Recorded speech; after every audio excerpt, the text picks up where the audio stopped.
Amén. Después subió al monte y llamó así a los que él quiso, y vinieron a él. Y estableció a 12 para que estuviesen con él, y para enviarlos a predicar, y que tuviesen autoridad para sanar enfermedades y para echar fuera demonios. A Simón, a quien puso por sobrenombre Pedro, A Jacob, hijo de Zebedeo, y a Juan, hermano de Jacobo, y a quienes apellidó Boanergeos, esto es, hijos de trueno, a Andrés, Felipe, Ptolomé, Mateo, Tomás, Jacob, hijo de Alfeo, Tadeo, Simón de Cananista, y Judas Iscariote, el que le entregó, y vinieron a casa.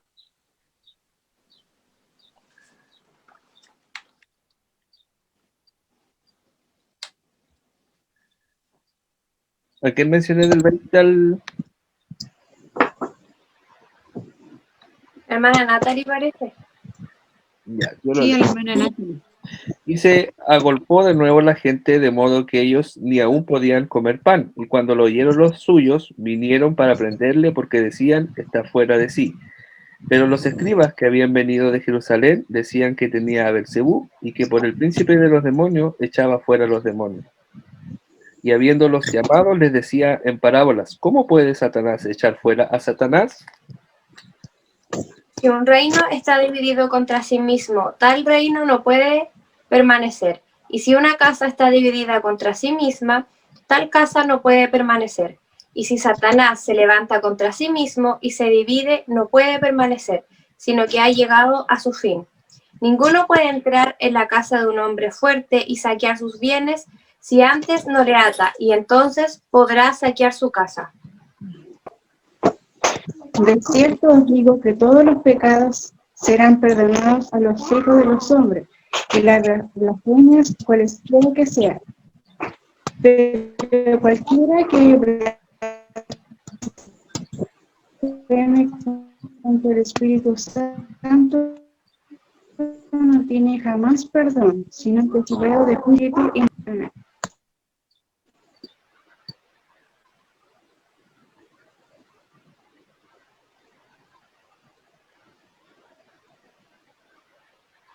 El 30 dice, porque ellos habían dicho, tiene espíritu inmundo. Amén. Vienen después sus hermanos y su madre, y quedándose afuera, enviaron a llamarle. Y la gente que estaba sentada alrededor de él le dijo, tu madre y tus hermanos están afuera y te buscan. Y él les respondió diciendo, ¿quién es mi madre y mis hermanos? Amén. Mirando a los que estaban sentados alrededor de él, dijo, he aquí mi madre y mis hermanos, porque todo aquel que hace la voluntad de Dios ese es mi hermano y mi hermana y mi madre. Amén. Amén. Amén. Que el Señor les bendiga. Entonces, hoy día vamos a ver mi madre y mis hermanos, y vamos a ver más que eso, vamos a ver estas tres cositas o tres apartados que hoy día acabamos de leer, la elección de los 12, ya, la blasfemia contra el Espíritu Santo y la familia de Jesús, ya. El objetivo, recibir el llamado a sentarse alrededor de él, o a andar cerca de Jesús, y así, como parte de su familia, disfrutar cumpliendo con el propósito de su llamado, ¿ya? Entonces, cuando vemos nosotros, primero vamos a hablar de los discípulos, ¿ya? Aquí está el versículo a memorizar, ¿ya? Por eso decía que es un poquito más largo, así que lo vamos a compartir en el WhatsApp para que usted se lo aprenda. Marcos 3, 34 al 35. Ese es el versículo que vamos a tratar de memorizar esta semana. Primero, entonces vamos a hablar de los discípulos. Dice, después subió al monte y llamó así a los que él quiso y vinieron a él. Y aquí un primer apartado, lo comenté un poquito la semana pasada, la palabra del Señor dice que nadie puede venir a él si no es atraído por el Padre, ¿ya? La palabra del Señor nos dice de que él llamó así, quiere decir que llamó hacia sí mismo, o sea, Jesús llamó hacia él a los que él quiso y vinieron a él. Y esto es importante porque a lo mejor va a sonar como raro, pero Jesús no nos llamó a ser evangélicos. ¿Ya? Jesús no nos llamó a ser católicos, Jesús no nos llamó a ser cualquier religión. Jesús no nos llamó a una religión. Jesús no llamó a los discípulos a formar una religión. Jesús llamó a los discípulos hacia Él. O sea, Él nos llamó a seguirle a Él, no a seguir una religión. ¿Ya? Nosotros ya decimos somos evangélicos, pero nosotros en realidad somos seguidores de Cristo más que de una religión, o deberíamos ser seguidores de Cristo más que de una religión. ¿Ya? Entonces Jesús llamó así, Jesús llamó a los discípulos a que lo siguieran a Él, ¿ya? Y los llamó a los que Él quiso, dice, y estos vinieron a Él. Y esto es tan importante y a veces difícil de comprenderlo, de que Jesús llamó a los que le iban a seguir. Había mucha gente, hermano, que seguía a Jesús, pero Jesús llamó a algunos, a los que Él quiso, ¿ya? Y este es un gran misterio, el poder entender cómo Jesús, después de tanta gente que lo seguía, solo algunos permanecieron con Él. ¿Y quiénes permanecieron con Él? Los que Él llamó, ¿ya? Los que Él llamó. Y los atrajo a sí mismo, y estos le siguieron, ¿ya? Y en este grupito, en ese grupito, llamó a 12, ¿ya? Y esto nosotros, por ejemplo, lo encontramos en Lucas, en el libro de Lucas, también está este relato, capítulo 6. Siempre como que recurrimos un poquito a Lucas, porque Lucas da más detalles. Recordemos que cuando empezamos el libro de Marcos dijimos de que Marcos es un libro muy, muy rápido, muy dinámico, con muy pocos detalles, ¿ya? Marcos es el evangelio más corto, de hecho es el primer evangelio escrito, pero es el más corto, y él omite muchos detalles, porque es para un público diferente, porque necesita que este relato sea rápido, ¿ya? En cambio, Lucas, él agrega muchos detalles, ¿ya? Por ejemplo, Lucas escribe en el 6:12, dice que cuando está pasando esto mismo que está relatando Marco, dice, en aquellos días se fue al monte a orar y pasó la noche orando a Dios.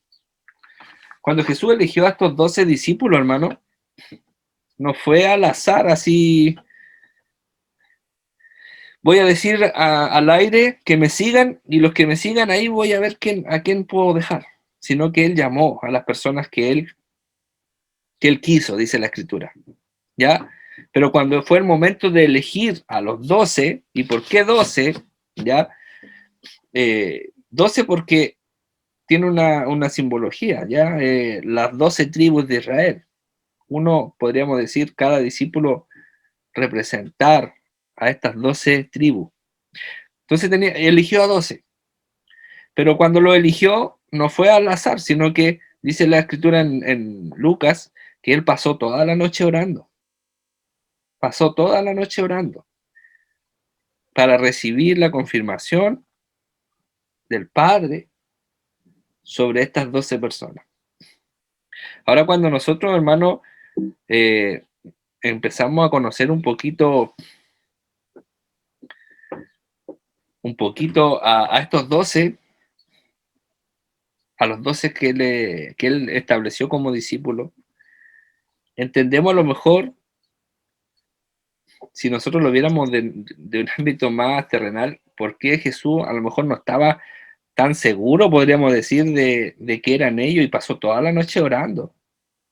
Porque no era menor la tarea, hermano. No era menor la tarea. O sea, podríamos decir, del éxito de esta tarea dependía la salvación, y que el evangelio, la salvación está en Cristo, pero la predicación del evangelio, el extender el reino, quedó en manos de estos 12. ¿Ya? Ahora sabemos que por medio del Espíritu Santo el Señor va a cumplir su obra. Pero en estos 12 iba a ser depositada una tremenda responsabilidad. Y Jesús pasa toda la noche orando para poder tomar esta determinación, esta decisión y poder entregarle a estos 12 un ministerio. Dice que estableció a estos 12 en el versículo 14 y 15, dice, y estableció a 12 para que estuviesen con él y para enviarlos a predicar, y que tuviesen autoridad para sanar enfermedades y para echar fuera demonios. Entonces, ¿para qué estableció Jesús a estos 12? ¿Cuál fue el motivo? Para enviarlos a predicar, ¿cierto? Y para darles autoridad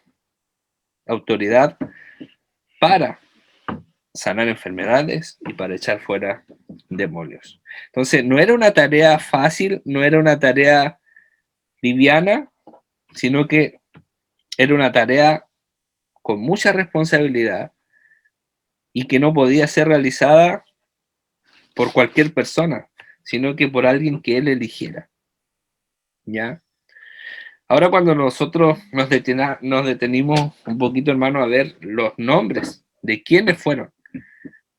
Vamos a detener un ratito aquí, dice, a Simón, a quien puso por sobrenombre Pedro, a Jacobo, hijo de Zebedeo, y a Juan, hermano de Jacobo, a quienes apellidó Boanerges, esto es, hijos del trueno, a Andrés, a Felipe, a Bartolomé, a Mateo, a Tomás, Jacobo, hijo de Alfeo, a Tadeo, Simón el cananista, y Judas Iscariote, el que le entregó.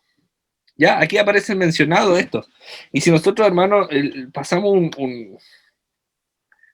un pequeño repaso. ¿Quién era Simón? ¿Quién era Pedro? Era un pescador, al igual que Jacobo, al igual que Juan, al igual que Andrés, eran pescadores.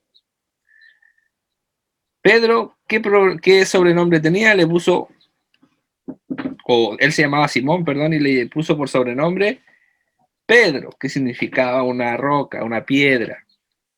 ¿Ya? Y conocemos un poquito las características de Pedro. Pedro era un hombre impulsivo, ¿ya? Que era un poco llevado a sus ideas. Muchas veces intentó él conducir a Jesús y decirle, no, Jesús, lo que tú estás diciendo no es una buena idea. ¿Ya? Cuando Jesús dice, voy a ir a tal lugar, y se acerca a Pedro y le dice, no te conviene ir allá. Y Pedro siempre pensaba que tenía la razón, que tenía una buena idea. ¿Ya? Era un hombre de carácter un poco duro, que andaba armado, era muy seguidor de Jesús, pero debajo de su túnica andaba trayendo su espada escondida, ¿ya? Y al momento de pelear no tomó un segundo en sacar su espada y lanzarla contra el sirviente que venía a tomar a Jesús, ¿ya?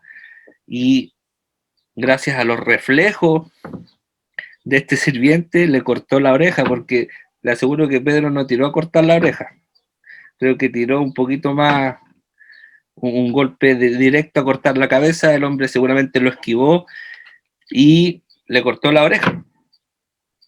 Ya, él era Pedro, un hombre impulsivo,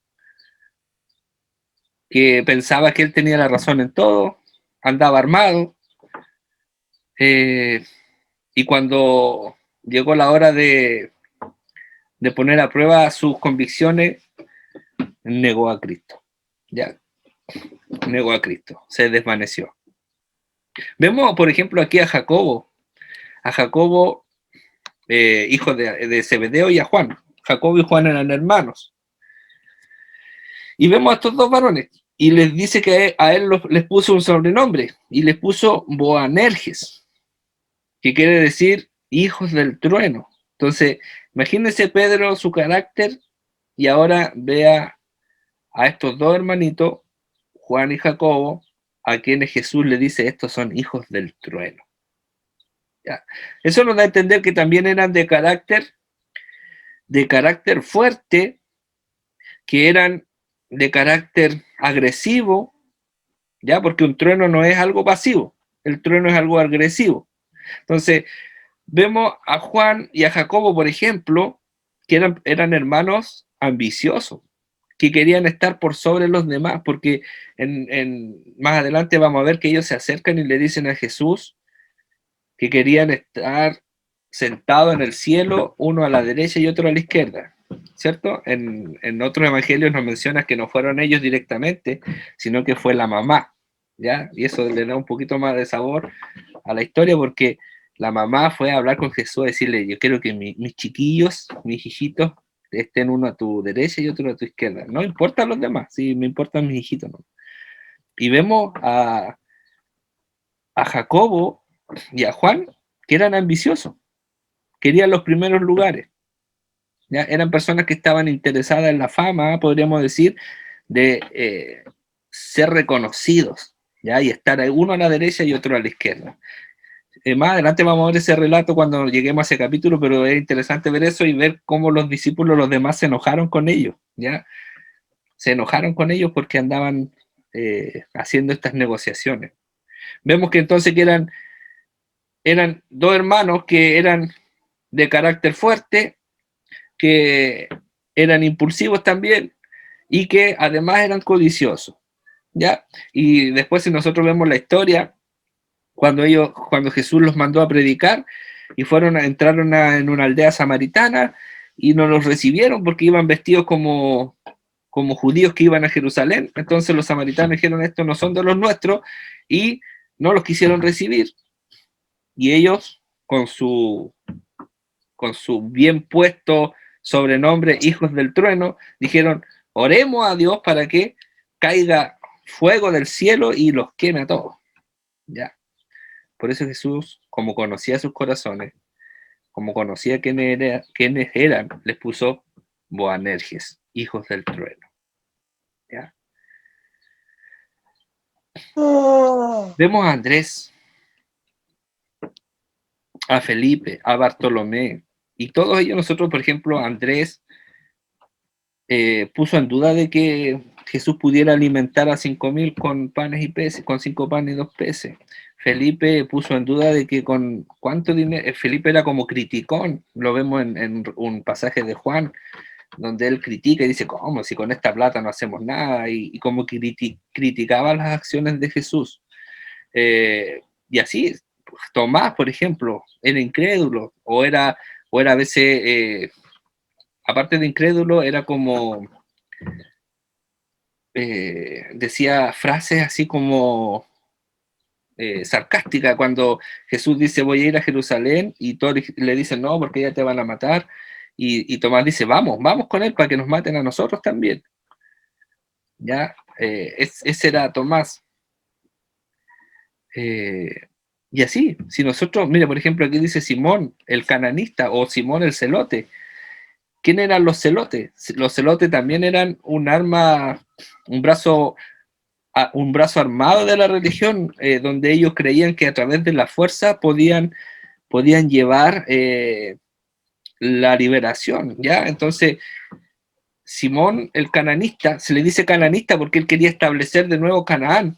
En otro evangelio no lo menciona como cananista, sino que lo menciona como Simón el celote, y ellos andaban armados. Por eso cuando Jesús dice, llegará el momento en que tendrán que cargar espada, y este Simón le dice, aquí hay 2 espadas, ¿ya? La de él y la de Pedro, los 2 amiguitos que andaban con su espadita escondida debajo de sus túnicas, ¿ya? Entonces, Simón el celote, él quería, o Simón el cananista, él estaba con Jesús porque creía que él era un libertador, y él tenía preparada su espada y estaba dispuesto a armar una revolución para tomar por la fuerza el control. ¿Ya? Este era Simón el cananista o el celote. Era de los revolucionarios, ¿ya? De los que creían que a través de las armas podían conseguir volver a establecer Canaán. Y Judas, terminamos con Judas Iscariote, el que también le iba a traicionar, o el que le traicionó. ¿Ya? Vemos a Mateo, me salté a Mateo. Mateo, un cobrador de impuestos, un ladrón, un aprovechador, que no le interesaba estafar a su propia gente, que no le interesaba perder su relación en el templo con tal de ganar dinero. Vemos a Judas Iscariote, que robaba de las ofrendas se robaba las ofrendas y además traicionó a Jesús. O sea, cuando nosotros vemos estos 12 discípulos, hermano, si usted tuviera que elegir a 12 personas para que le ayudaran a llevar la tarea más importante del mundo, mi pregunta es, ¿elegiríamos a los 12?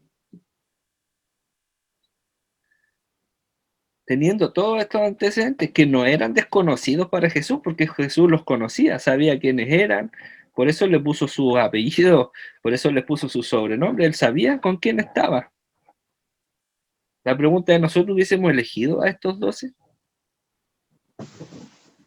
¿Alguno de nosotros hubiese elegido a estos 12? Lo más probable, hermano, es que no. Lo más probable es que no. Si nosotros viéramos esto como una empresa y supongamos que tuviéramos estos 12 currículum aquí amontonados para ver si le vamos a dar el trabajo, lo más probable es que leamos el currículum de Pedro y lo tiremos a la basura. Ya que leamos el currículum de los hermanos Jacobo y Juan y los tiremos a la basura. ¿Ya? ¿Y para qué decir de Judas? ¿O para qué decir de Mateo? Con los antecedentes que ellos tenían, lo más probable es que nunca los hubiésemos considerado como parte de esta empresa por llamarla así, de llevar adelante un trabajo. ¿Ya? Entonces, vemos cómo Jesús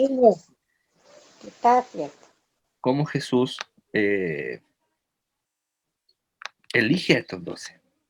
¿Por qué los eligió? ¿Por qué los eligió? Me gustaría no solo hablar yo, sino que dar la oportunidad. ¿Alguien tiene alguna apreciación sobre esto? ¿Hubiesen elegido ustedes a estos 12? ¿Por qué Jesús eligió a estos 12? ¿Alguna opinión? ¿Alguien que quiera comentar un poquito? Yo creo que uno de los motivos tal vez pudo haber sido que él tenía que glorificarse en estos hombres, porque si hubiese elegido hombres con más elocuencia o más preparados, a lo mejor ellos hubiesen dicho nuestra capacidad nos hizo que Jesús nos elija, o nuestro intelecto, nuestra inteligencia. Pero como sabemos que esto es por gracia, creo que uno de los motivos era que Jesús se glorifique en la vida de ellos. Uno de los motivos, seguramente hay muchos más. Amén. Amén. ¿Alguna otra opinión? Amén. Amén, escucho. Yo creo que también es para que se cumpla su palabra, porque su palabra dice que Él no vino a justos, sino a pecadores, para que se dieran cuenta los demás que Él viene a transformar la vida de las personas que uno menos se lo espera. Amén. Amén. Amén. Dios le bendiga, hermana Yaque. ¿Alguien más? La última oportunidad. No se quede sin participar. Aproveche. ¿Ninguna? 1, 2 y 3. Que el Señor nos bendiga. Sí, muy bien, muy interesante esto, porque efectivamente vemos, mire, a través de toda la Biblia, nosotros nos vamos a encontrar con cosas que el Señor hace que nos dejan así como medios perplejos. Por ejemplo, cuando Gedeón iba a ir a luchar contra un ejército de 10.000 o 20.000, no me acuerdo cuánto eran, y ellos tenían su ejército de 10.000, y el Señor le dice, no, son muchos, entonces redúcelo a la mitad, ¿ya? Y así el Señor le empezó a decir, no, son muchos, y le envió a hacer cosas para ir desechando, ¿cierto? Limpiando, y ¿con cuántos quedó Gedeón? Con 300 personas. Con 300 personas. Y ahí el Señor dice por qué. Ya, lo dice explícitamente. Dice, no vaya a ser cosa de que cuando ganen, digan por nuestra fuerza ganamos. ¿Ya? Entonces, el Señor envió a Gedeón a luchar con 300 personas contra 10.000. Contra 10.000. ¿Ya? Entonces, ¿Para qué? Para que cuando ellos ganen, no quede duda que la gloria era de Dios. Que no quede duda que la gloria era de Dios. Por eso cuando Elías hace su desafío a los 450 profetas de Baal, ¿recuerda ese pasaje? Dice que él dice, ya, manden, piden fuego, y él pidió que le manden fuego y nada, no sucedió nada, y cuando le tocó a él, no solo tenía su leña y su altar, sino que mandó a que le echen agua, que lo empapen con agua, que lo empapen con agua. ¿Para qué? Para que no quede duda que si esa cosa prendía, era Dios. Era Dios. ¿Por qué cuando envían a los 3 varones, a los 3 amigos de Daniel al horno de fuego, Dios permite de que no solo lo echen al horno, sino que lo calienten 7 veces más? 7 veces más. ¿Para qué? Para que no quede ninguna duda de que Dios había obrado, para que nadie diga, oh, la suerte, a lo mejor justo no se calentó bien el horno, chuta, no le echaron tanta leña. El hombre siempre tiene como buscar una razón lógica para no creer en Dios. Pero cuando Dios quiere glorificarse, entonces lo hace a su manera. Y él mandó a calentar 7 veces más el horno, cosa que no quede ninguna duda de que, y de hecho el que abrió la puerta murió. Entonces no quedaba ninguna duda que lo que él hizo era algo totalmente sobrenatural y venía de él. Cuando nosotros vemos el llamamiento de estos 12 discípulos, nosotros después lo vamos a ver y lo vamos a leer, cuando dice que la gente se sorprendía al escucharlos a esto. Y decía que se daban cuenta de que habían estado con Jesús. ¿Ya? Y decían, ¿no son hombres del vulgo estos? Este no es pescador, este no era el que andaba vendiendo pescado.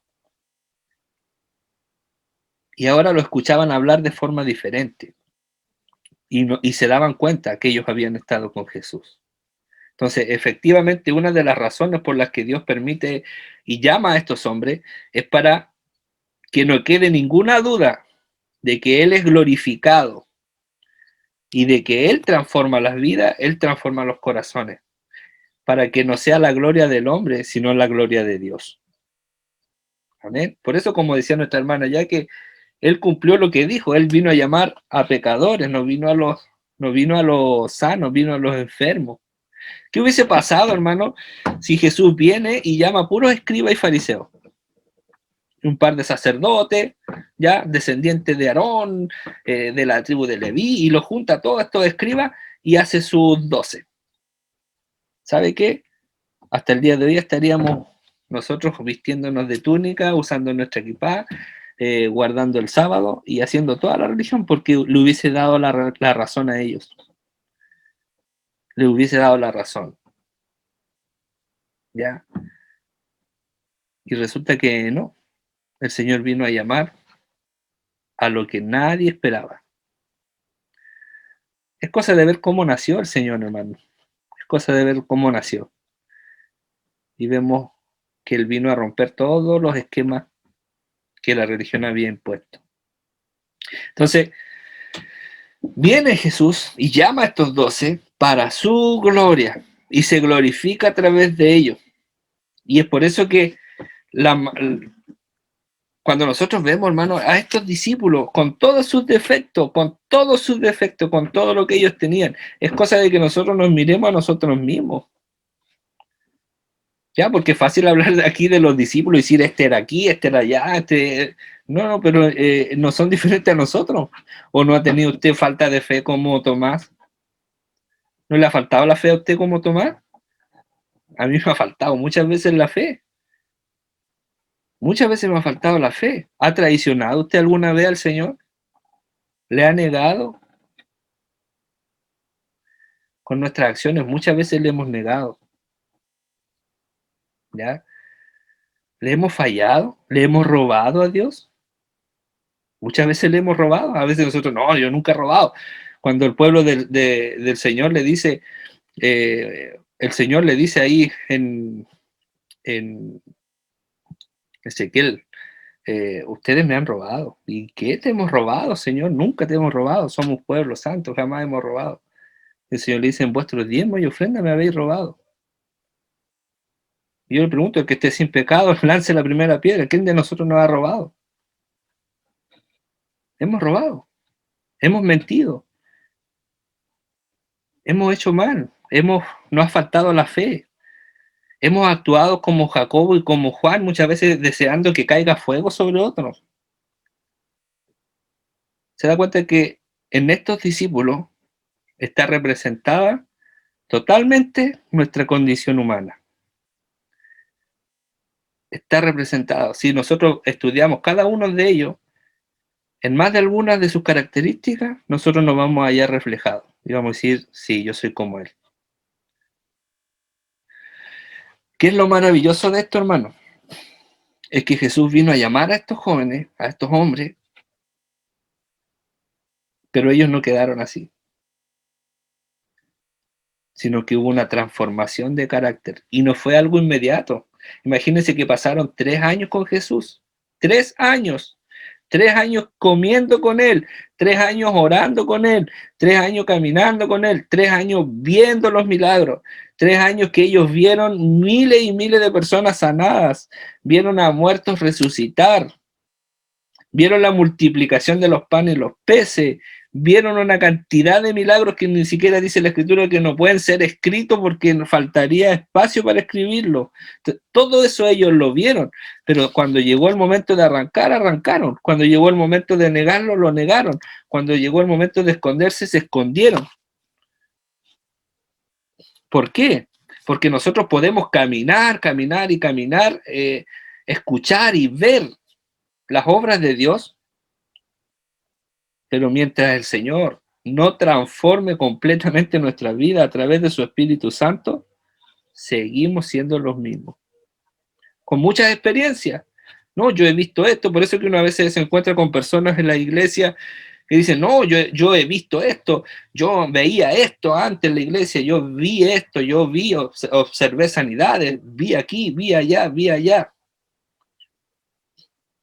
La pregunta es, no vale, hermano, lo que nosotros hemos visto. Lo que vale es la transformación que el Señor ha hecho en nuestra vida. Porque yo puedo pasar toda mi vida viendo milagros, como por ejemplo Judas. Pasó toda su vida viendo milagros ahí al lado de Jesús. Pero nunca creyó en él como el Mesías. ¿Y sabe por qué yo creo que él nunca creyó? Judas nunca se dio cuenta con quién estaba. Él pensó que era uno más nomás. ¿Sabe por qué? Porque mire, hay un pasaje que a mí es un pequeño detalle, pero me da a entender cómo era Judas, porque,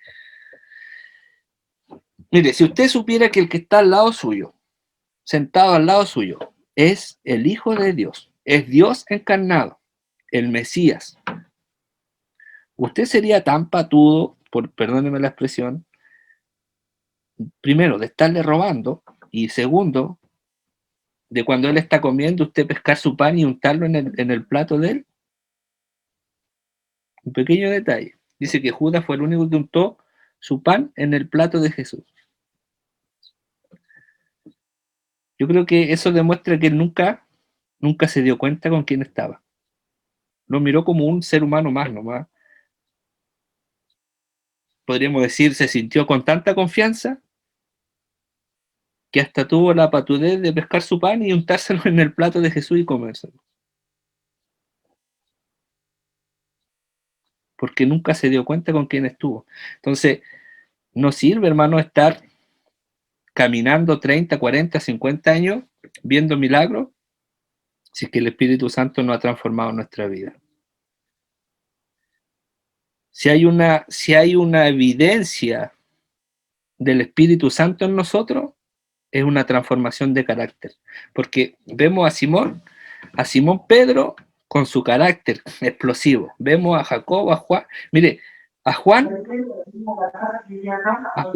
era mencionado como hijo del trueno. O sea, Juan era explosivo también. Podríamos decir malas pulgas en buen chileno. Hijos del trueno. Pero después, ¿cómo conocemos a Juan? ¿Cómo conocemos a Juan después? Lo conocemos como el discípulo del amor. ¿Usted ha leído el Evangelio de Juan? ¿Ha leído las cartas de Juan? ¿Ha leído el Apocalipsis? ¿Cómo habla Juan?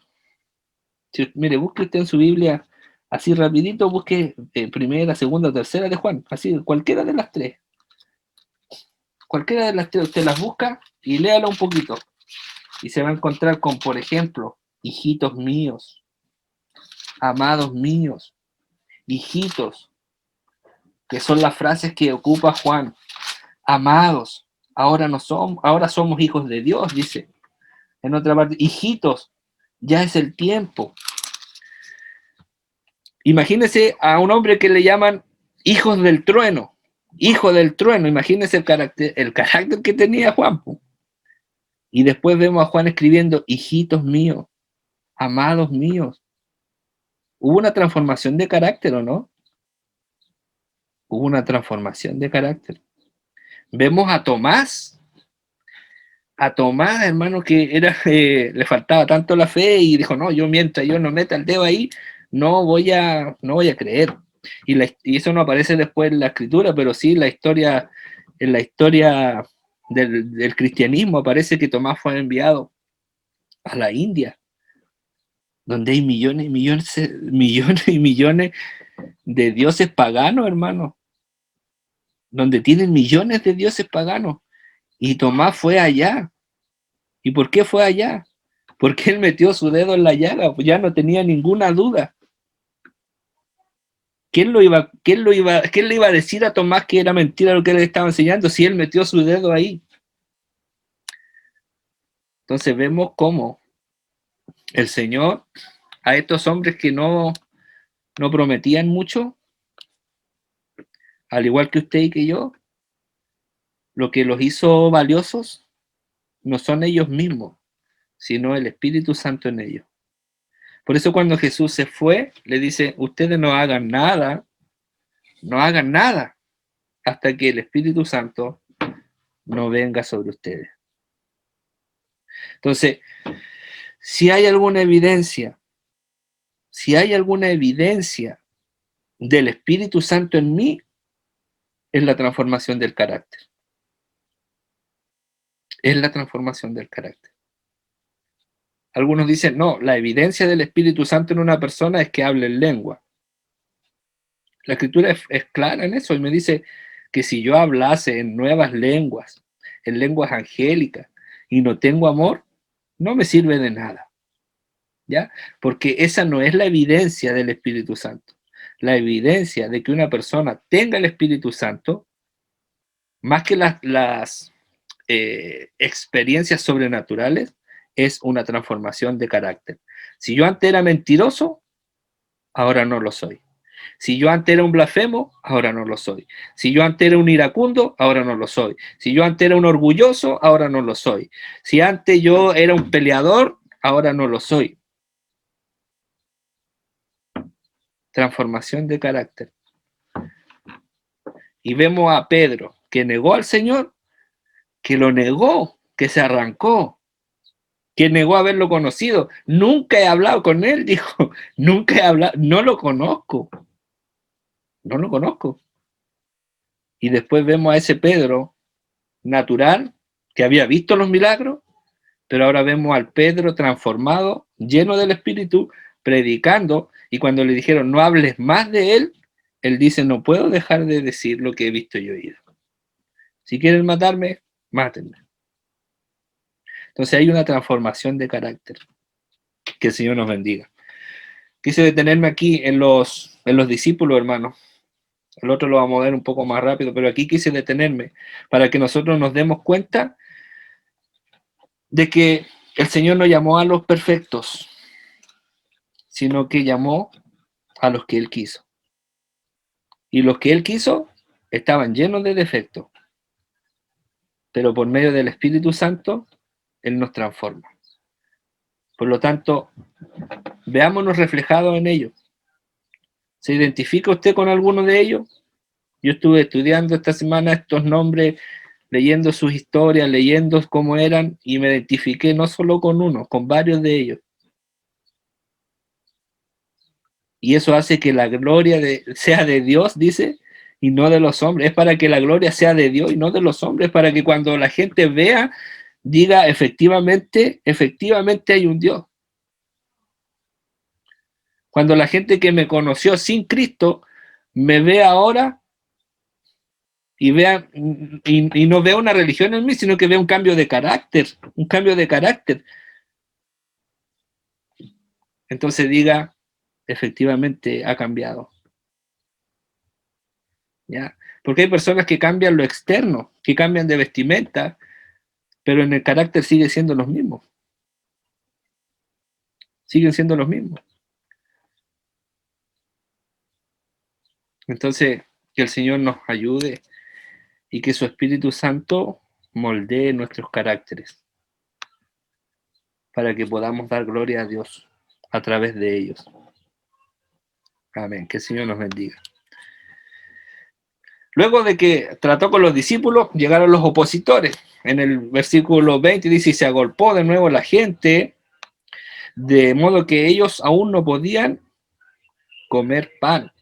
Llegó tanta gente, hermano, buscando a Jesús, los milagros, que los apretaban, los aprisionaban, y dice de que ni siquiera ellos tenían tiempo de comer. ¿Ya? No tenían tiempo. Era tanto el trabajo que tenían, que no tenían tiempo ni siquiera para sentarse a comer. Cuando lo oyeron los suyos, ¿ya? Cuando la familia de Jesús oyó de que estos estaban con tanto que hacer que ni siquiera se sentaban a comer, vinieron para prenderlo, o sea, vinieron a buscarlo y a llevárselo, porque decía, está fuera de sí. ¿Sabe qué pensaba la familia de Jesús? Y lo vamos a ver un poquito más abajo, de que Jesús se había enloquecido, estaba loco. O sea, los opositores, la familia decía, ellos están locos, ¿cómo van a estar sin comer? ¿Cómo tantos días con tanta gente y ni siquiera dejan tiempo para comer? Está fuera de sí. Eso era lo que ellos decían. Y sabe que esta es una de las evidencias, hermano, cuando nosotros estudiamos apologética, defensa de la fe, una de las evidencias de que Jesús resucitó es precisamente el testimonio de la familia, porque aquí vemos que la familia no creía en Cristo, no creían que Él era el Mesías. Ellos pensaban que se había vuelto loco. Ya los hermanos de Jesús, Santiago, por ejemplo, después vamos a ver el apóstol Santiago en uno de sus libros, y Santiago era hermano de Jesús, y mientras Jesús estuvo vivo, él nunca creyó en Jesús. Él nunca lo vio como el Mesías. Él pensaba que su hermano se había vuelto loco. ¿Cuándo creyó Santiago? ¿Cuándo creyó en que su hermano realmente era el Hijo de Dios? Cuando lo vio resucitado. Ahí cambió Santiago y dijo, era verdad, no estaba loco mi hermano. Y ahora si nosotros lo vemos en lo natural, hermano, es normal, porque si usted se crió con su hermano, jugaron a la pelota juntos, hicieron maldad, andaban tocando el timbre, riéndose, y de pronto su hermano empieza a decir que él es hijo de Dios, ¿no pensaría usted que está loco su hermano? Lo más probable es que sí, si él se crió con él. Entonces Santiago nunca le creyó a Jesús, hasta que lo vio resucitado, y ahí cambió todo. Cambió a tal punto que después Santiago se convierte en uno de los líderes de la iglesia, registrado en la historia del cristianismo. Versículo 22 dice, pero los escribas que habían venido de Jerusalén, ya, aquí andaban, otra vez aquí los escribas. ¿Para qué cree usted que andaban los escribas? ¿Para escuchar el mensaje? No, pues nuevamente ellos andaban viendo en qué se equivocaba Jesús, qué era lo que decía, qué es lo que hacía. Entonces los escribas que habían venido desde Jerusalén, habían caminado harto para seguirlo, decían que tenía a Belcebú, ¿ya? Y que por el príncipe de los demonios echaba fuera a los demonios. Esto era lo que ellos decían. Los escribas, los que tenían que conocer los tiempos de cuando Jesús viniera. Imagínense, hermano, que cuando Jesús nació, y vinieron los reyes magos buscando a Jesús, y vinieron donde Herodes y le dijeron dónde nacería el rey de los judíos. Y dice que Herodes mandó a buscar a los escribas, a estos mismos los mandó a buscar. Y les preguntó, ¿qué dicen las profecías sobre un tal rey de los judíos? ¿Y sabe qué? Ellos contestaron y dijeron, sí, el Mesías nacerá en Belén. ¿Por qué menciono esto? Porque ellos sabían quién era Jesús, hermano. Ellos sabían quién era, pero no lo quisieron recibir. Ellos sabían la profecía, ellos sabían que él iba a nacer ahí en Belén. Ellos lo sabían, lo conocían, pero no lo quisieron recibir. Por eso la Escritura dice, a los suyos vino y los suyos no le recibieron. ¿Ya? Entonces, los escribas que habían venido de Jerusalén decían que tenía Belcebú. ¿Quién era Belcebú? ¿Ya? Belcebú en la época era un dios pagano, algunos le llamaban el dios de las moscas, el dios de los cadáveres, etc. Que es una forma de decir que era Satanás. ¿Ya? Ellos lo que estaban diciendo era que Jesús no estaba simplemente loco, sino que estaba poseído por Satanás. Y que por ese poder de Satanás, él hacía las señales que estaba haciendo. Por eso era la importancia de que Jesús no dejaba que los espíritus inmundos testificaran de él, justamente porque él sabía que ellos estaban pensando esto.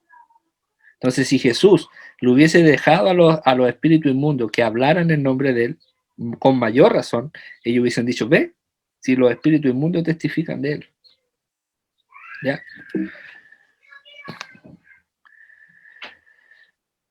Y habiéndolos llamado, una vez que Jesús escuchó, cuando Jesús escuchó lo que ellos estaban diciendo, de que por el príncipe de los demonios él sacaba a los demonios, él los escuchó y los llamó aparte.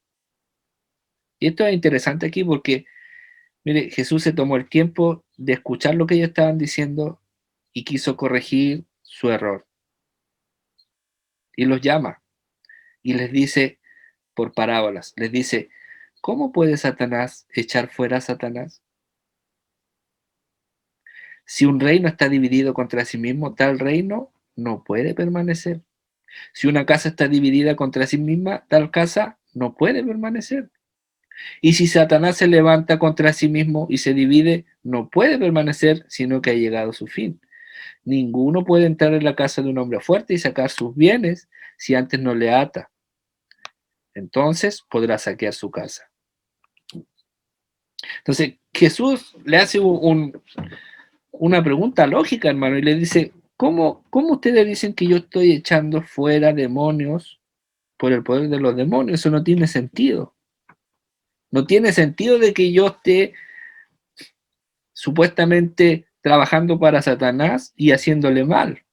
Entonces Jesús le toma esta lógica y le hace entender de que no puede ser así. ¿Por qué? Porque era grave lo que ellos estaban diciendo, porque si nosotros vemos después el otro versículo, les hace entender de que de cierto os digo que lo que ustedes están diciendo es grave. Es grave porque todos los pecados les serán perdonados a los hijos de los hombres y las blasfemias, cualquiera que esta sean. O sea, él le está diciendo, a mí díganme que soy un blasfemo, digan cualquier cosa, pero cualquiera que blasfeme contra el Espíritu Santo no tiene jamás perdón, sino que es reo de juicio eterno, porque ellos habían dicho, tiene espíritu inmundo. Y aquí viene esta pregunta, ¿qué es blasfemar contra el Espíritu Santo? ¿Qué es la blasfemia contra el Espíritu Santo? Porque es grave, porque dice que es el único pecado que no tiene perdón en esta vida ni en la venidera.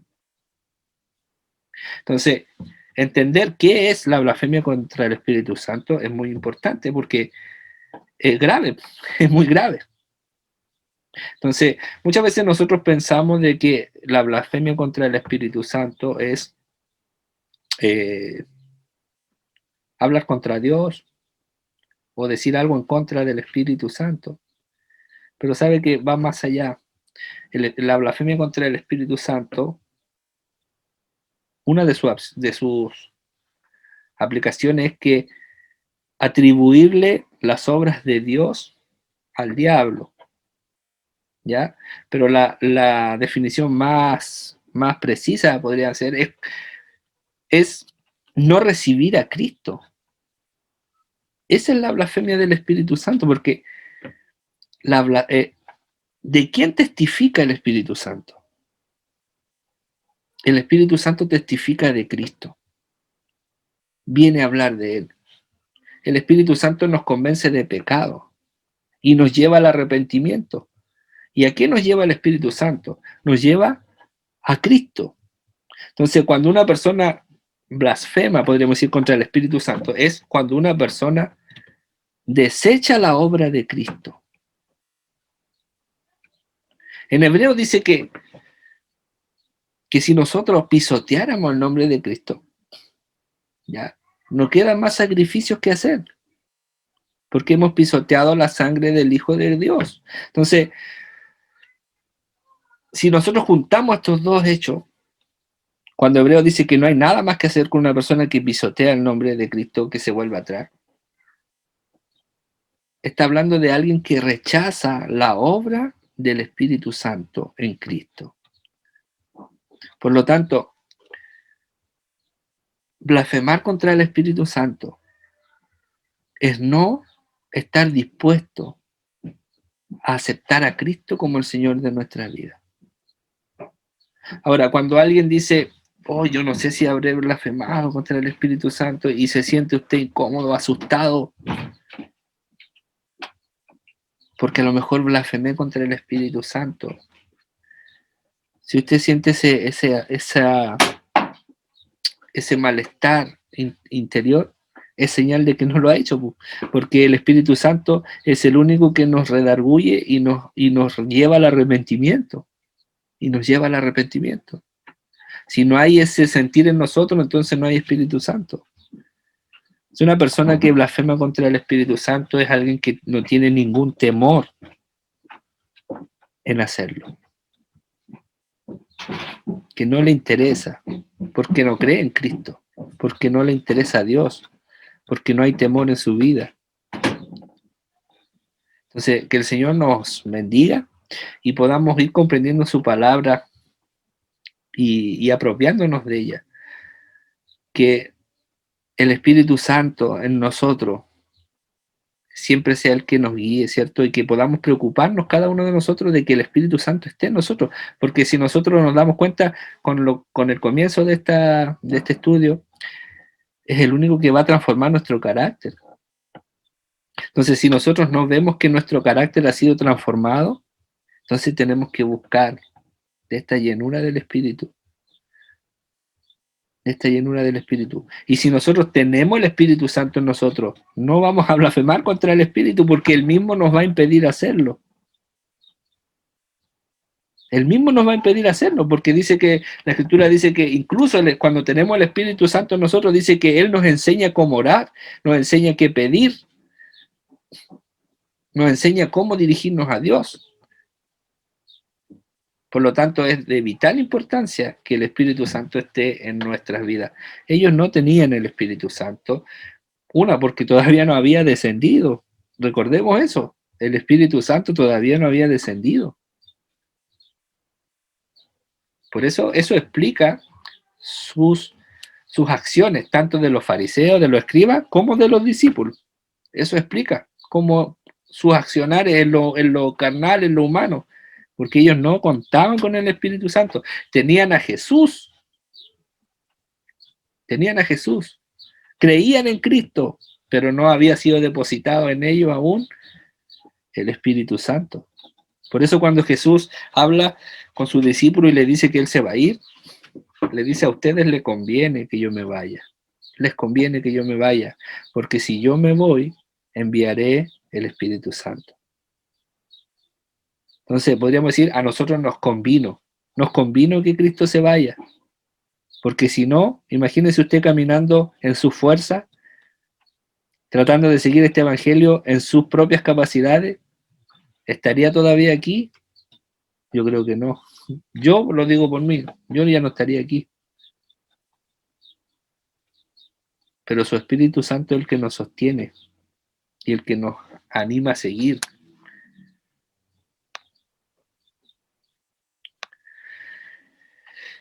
En el versículo 31 dice, y vienen después sus hermanos y su madre, y quedándose afuera, enviaron a llamarle. Ya Jesús estaba ahí, los discípulos, ellos estaban trabajando, ¿cierto? Y no comían, no hacían nada, no tenían tiempo para nada. Dijeron, están locos. Vino sus hermanos y su madre.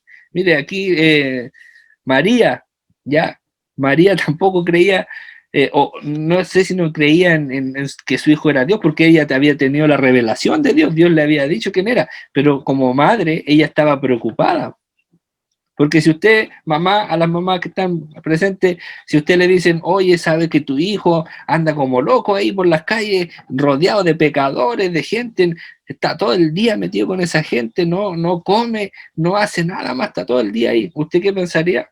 ¿Se preocuparía por su hijo? Lo más probable es que sí. Entonces, María va y va a buscar a Jesús también, y con sus hijos, y diciendo, mi hijo está fuera de sí. ¿Ya? Y ellos quedándose fuera. Y hay un pequeño detalle. Jesús viene, él está con sus discípulos, pero ellos vienen y no entran, sino que se quedan fuera. ¿Ya? Pequeño detallito, pero ellos miren, vamos a ver este detalle, entre los que están cerca y los que se quedan fuera. ¿Dónde está Jesús? ¿Dónde está la madre de Jesús y su hermano? Están fuera, se quedaron fuera, ¿cierto? Afuera de donde Jesús estaba. Y la gente que estaba sentada alrededor de él, aquí vemos otro grupo de gente, la gente estaba sentada alrededor de él. ¿Y dónde estaba su madre y su hermano?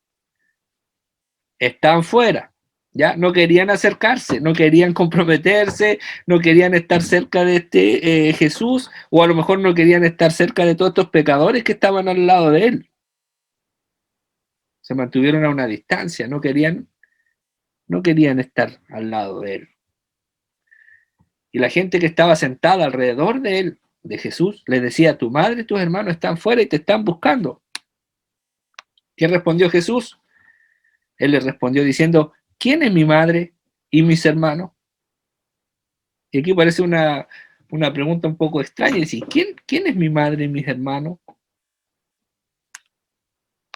Y él mismo responde y dice, y mirando a los que estaban sentados alrededor. O sea, ¿quién es la familia de Jesús? ¿Los que están fuera o los que están a su lado? Eso es lo que está tratando de decir Jesús. ¿Quién es mi madre y mi hermano si ellos están allá afuera? Y mirando alrededor, a los que estaban con él, sentados al lado de él, le dice, estos son mi madre y mi hermano. Los que están al lado mío, ellos son mi madre y mis hermanos. He aquí mi madre y mis hermanos, dice, porque todo aquel que hace la voluntad de Dios, ese es mi hermano y mi hermana y mi madre. ¿Qué es lo que está diciendo Jesús? Que los que hacen la voluntad de Dios son su familia. Los demás están fuera. ¿Qué aplicación práctica podríamos nosotros tener sobre esto? ¿Valoramos a la familia de la fe? ¿Valoramos nosotros a nuestra familia de la fe? A los que viven en la voluntad de Dios, los que están al lado nuestro en cuanto a la parte de fe. Porque tenemos familia natural, tenemos nuestros tíos, nuestros primos, con algunos nos llevamos bien, otros no nos toleran mucho porque somos canutos. Eso no significa que nosotros no les demostremos amor a ellos, pero nosotros tenemos otra familia. Otra familia. ¿Y cuál es esa familia?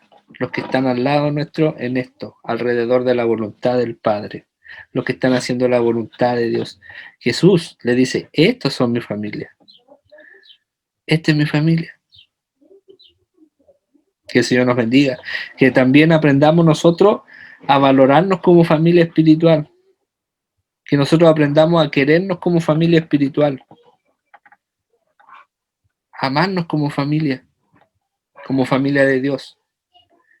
¿Habrá preocupación en mí por mi hermano? ¿Estaré preocupado de mi hermano, de mi hermana?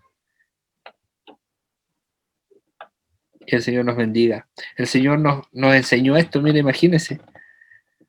Estaban su madre y sus hermanos afuera, pero Él dice, no, esta es mi familia ahora. Los que hacen la voluntad de Dios. Y eso no significa que Jesús no amara a su familia biológica, porque después cuando él está en la cruz, él llama a Juan y le dice, aquí está mi madre, ahora es tu madre. Y se la encarga. Y es curioso ese otro detalle, que se la encargó a Juan. ¿Por qué se la encargó a Juan? ¿Por qué no se la encargó a Pedro? Se la encargó a Juan, seguramente porque, una, la transformación que Dios había provocado en él, y dos, porque Juan iba a ser el único discípulo que no iba a morir en ese periodo, sino que iba a quedar hasta su vejez. Que el Señor nos bendiga, mis hermanos, que podamos nosotros meditar en el día de hoy en estas cositas que hoy día hemos hablado. Identificarnos primero con los discípulos. Identifiquémonos con los discípulos. Veamos nuestras características y démonos cuenta de que muchas de ellas están en nosotros. O estaban. Y el Señor está trabajando en ellas. Dice la palabra del Señor que Él comenzó una obra y la va a terminar. Y eso es lo glorioso, de que Dios va a terminar esa obra en nosotros. Entonces, que el Señor les bendiga, mis hermanos, que podamos sentirnos animados. Muchas veces nosotros decimos, es que yo no tengo las capacidades, yo no sé por qué Dios se fijó en mí, no sé. A veces nos sentimos mal por nuestros errores, pero démonos cuenta que el Señor vino justamente a nosotros, a los malos, a los pecadores, para transformarnos. Hay una frase que me gusta mucho que dice que Dios no nos cambia para amarnos. Dios nos ama para cambiarnos, que es diferente. Porque Dios nos eligió con todos nuestros errores, pero Él nos transforma. Él nos transforma. A veces nosotros esperamos que la gente cambie para recién amarlas. Cuando este cambie, ahí lo voy a amar. Cuando este cambie, ahí realmente este va a ser mi hermano. Pero Jesús lo hace al revés. Jesús nos ama sin ninguna condición, pero cuando nos ama nos transforma, nos cambia. Que el Señor nos bendiga, guarde su palabra en nuestros corazones, que podamos identificarnos en esta mañana o en esta tarde ya con la palabra del Señor. Vamos a orar y le vamos a pedir al Señor que Él guarde.